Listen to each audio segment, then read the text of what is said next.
Good morning, everyone. I am Billy Christine Tan with my members Zoila Marie Saludo and Jessamay Seguera, and now we will discuss the case number 10, which is the too much parent involvement.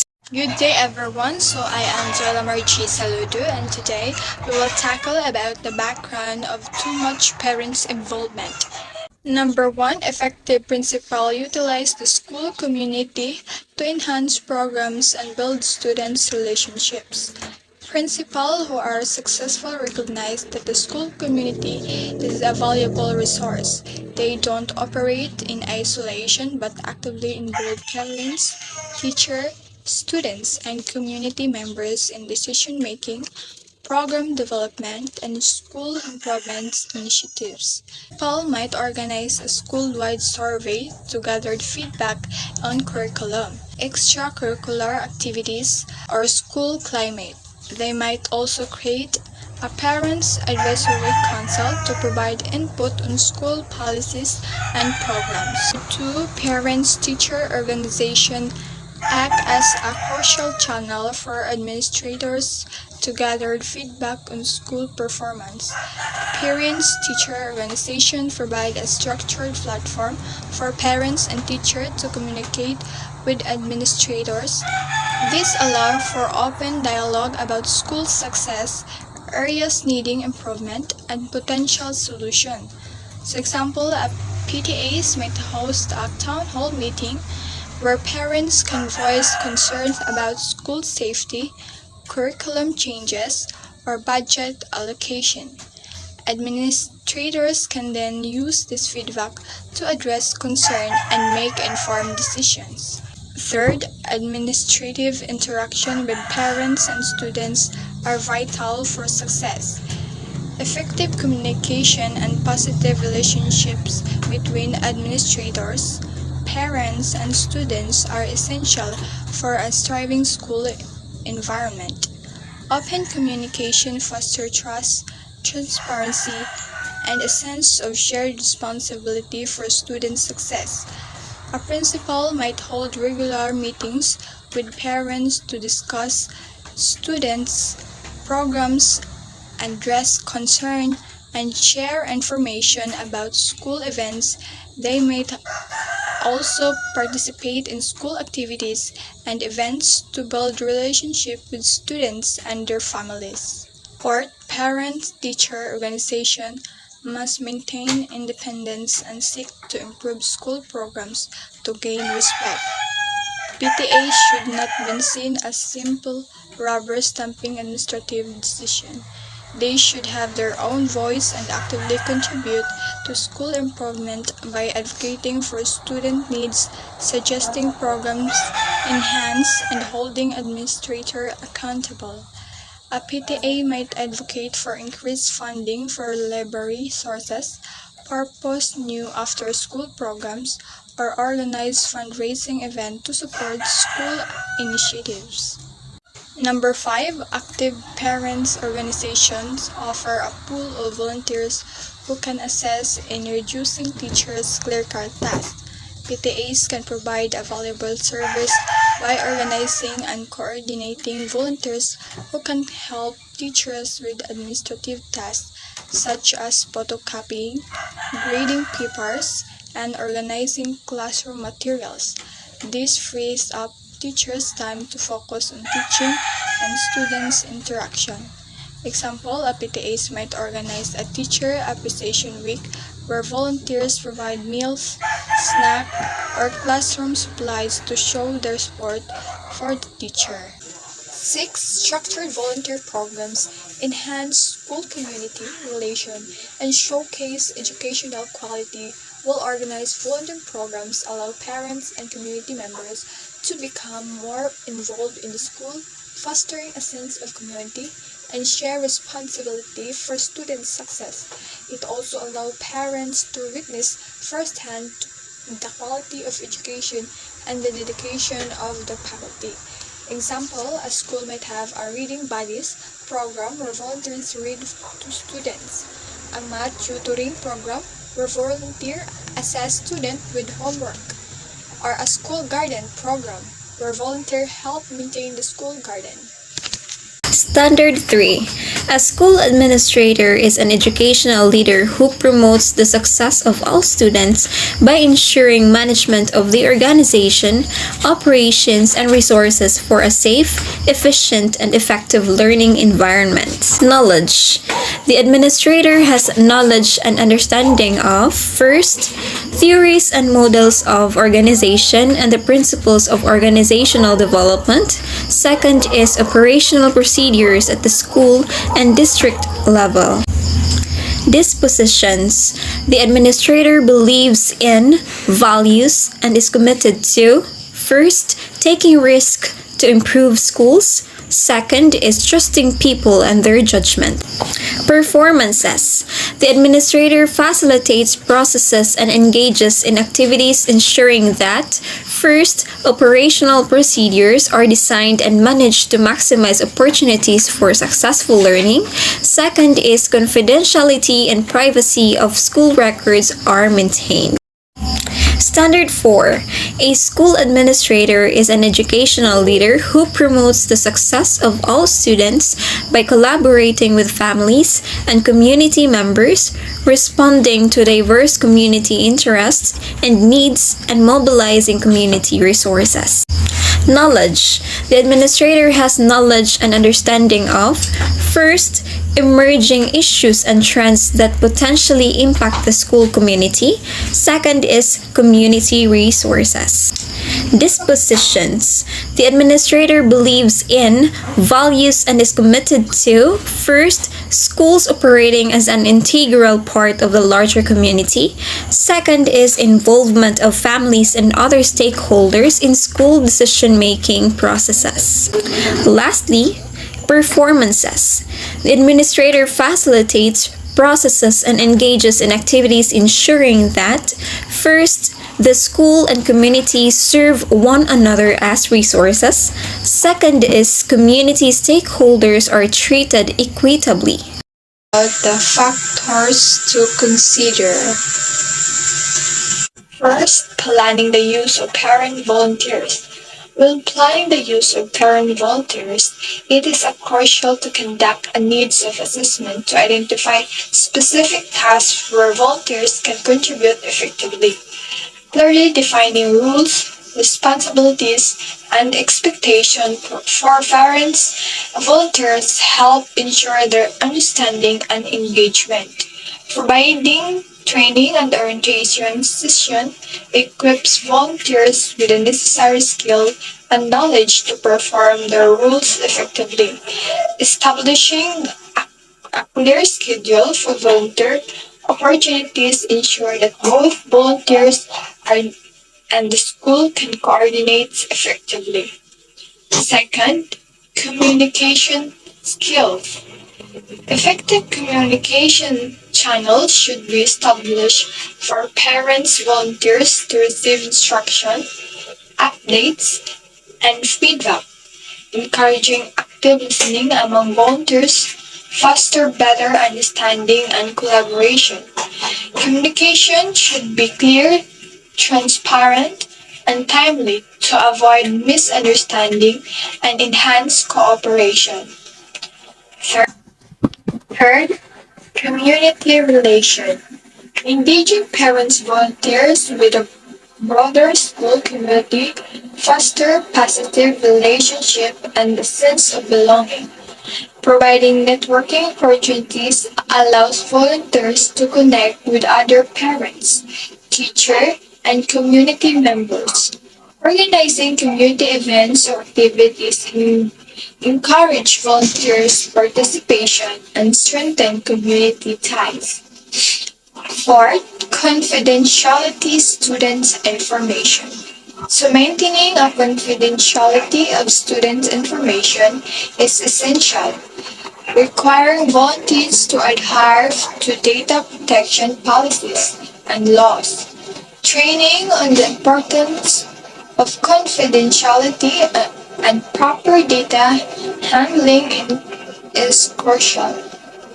Secure storage protocols should be implemented for sensitive students' information, limiting access to authorized personnel.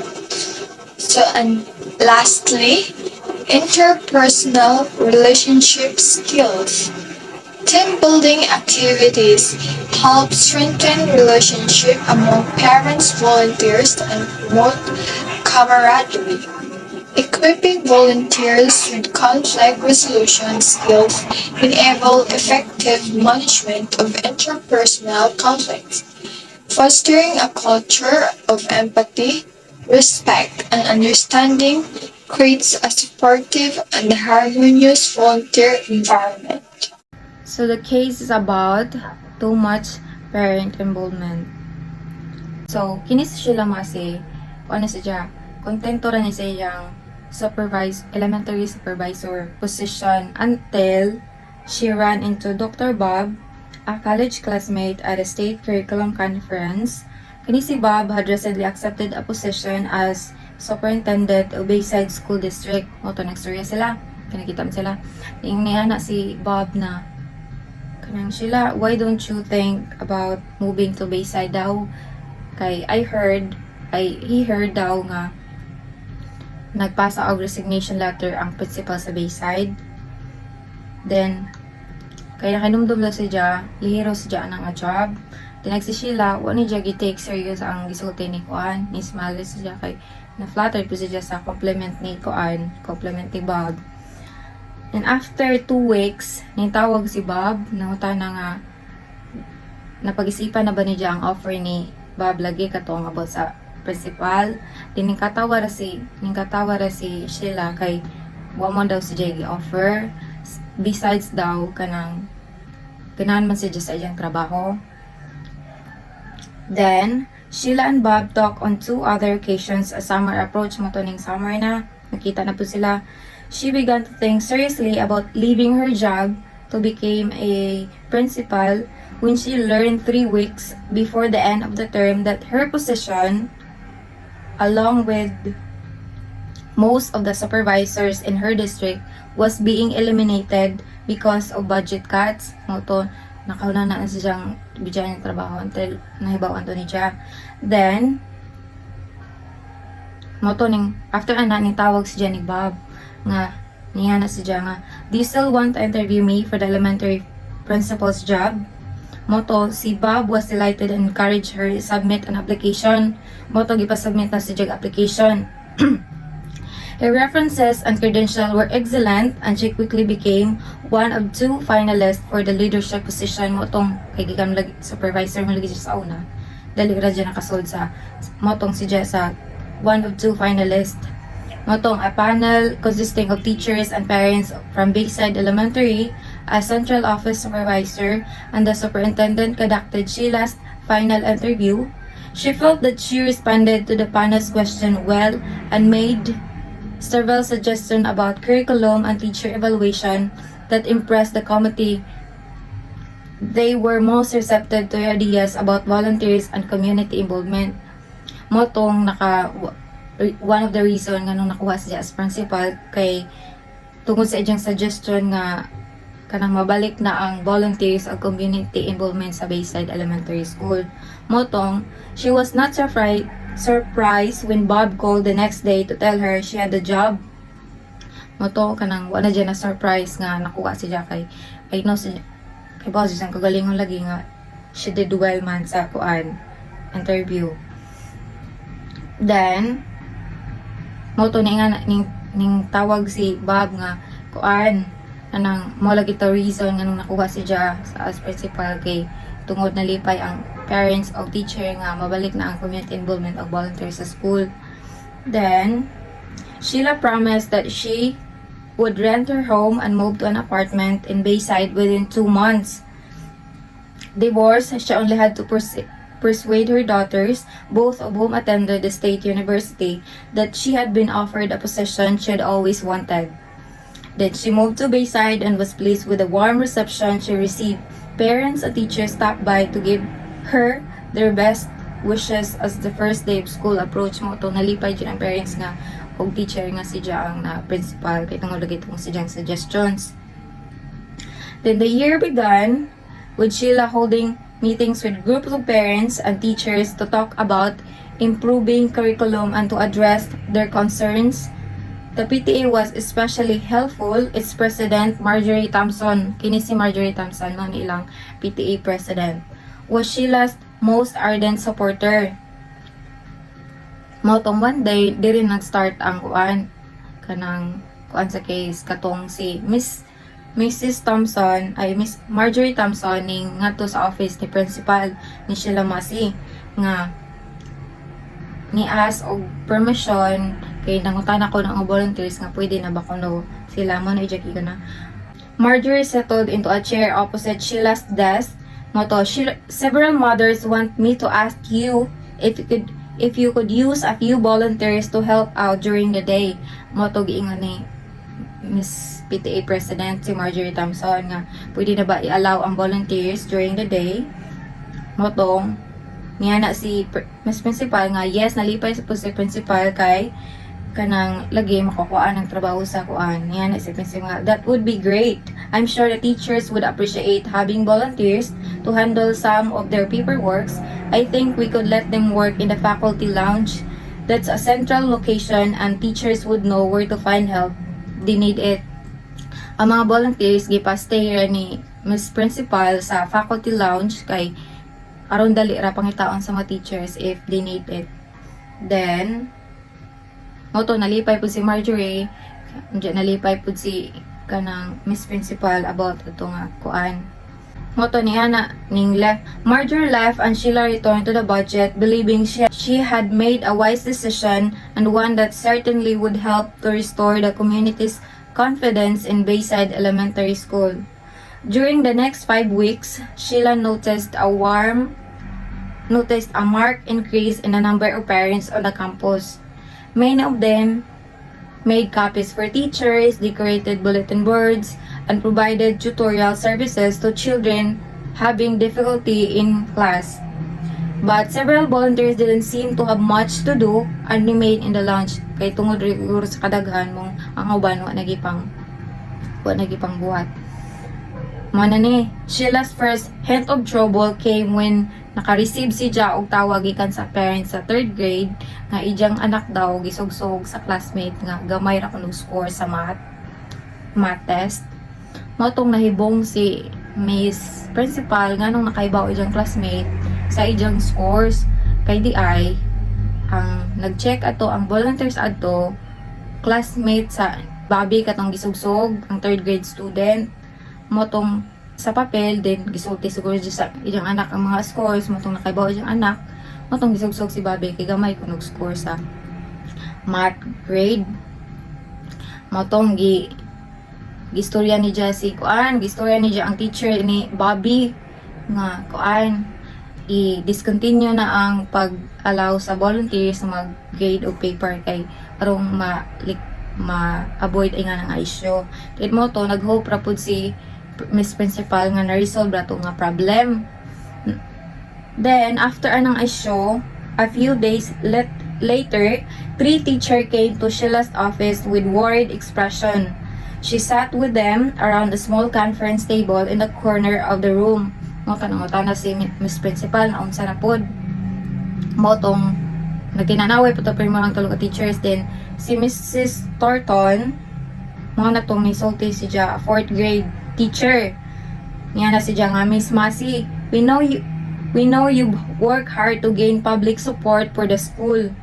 Most of us really appreciate what you've done. Moto niya na si Sheila nga, but the volunteers have gotten out of hand. There are so many of them. Moto kanang kuan lagi kanang imbis kanang nagka dimao imbis makatabang nakakuan na noon kay tungod sa kadaghan ba na gubot na noon. Then Sheila listened for 30 minutes as the teachers outlined problems the volunteers had created. So mo na nag-iingon sa kuan ni Mrs. Thornton na children listen to their mothers rather than their teachers, which made classroom management more difficult than usual. Volunteers were taking extra time in the lunch line, which caused afternoon classes to begin late. Teachers had no place in which to take a break because the lounge was always filled with parents, and faculty bathrooms were unavailable because volunteers were using them. Moto, after the delegation left, Sheila wondered how to address the issues they had identified. She never thought that a school could have too much community involvement, but the routines and she and the faculty had worked hard to instill were being threatened by well-intentioned parents who didn't understand the consequences of their actions. Moto, naka-decide si Sheila na maadto sa faculty lounge to makipag-istorya ni PTA President kay mo malagi para mo relay ra sa message si Jamay PTA President. Moto, Sheila decided to discuss the matter with Mrs. Thompson and walked from her office and across the lobby toward the faculty lounge. She noticed a woman sitting on a bench with her head down. Na nakitaan nga kanang baji na naka-head down. Abi niya kung sa gipangutanan niya kung nabay sakit. Kanang niyana pod ang baji nga wa ni take ra kog nap. Diya nga moto ni pangutanan na pod ni principal nga nabakagihuwat or makagisundo niya na. Diyan niya ang baji nga kung ano usa ko no siya sa I'm a volunteer but I haven't had anything to do all day. Motong naka tango raman si kuan si Sheila ni ana si principal nga ay ni ana si Sheila nodded and walked toward the lounge. Pag abri niya sa kuan, abri niya sa portahan sa faculty lounge, nadunggan niya ang katawan ni Miss PTA President. Moto ni ana siya nga Marjorie, pwede ba ta mag-istorya a few minutes din. Moto kay boss siya nga as of discussion to about nga issue. So moto ang case.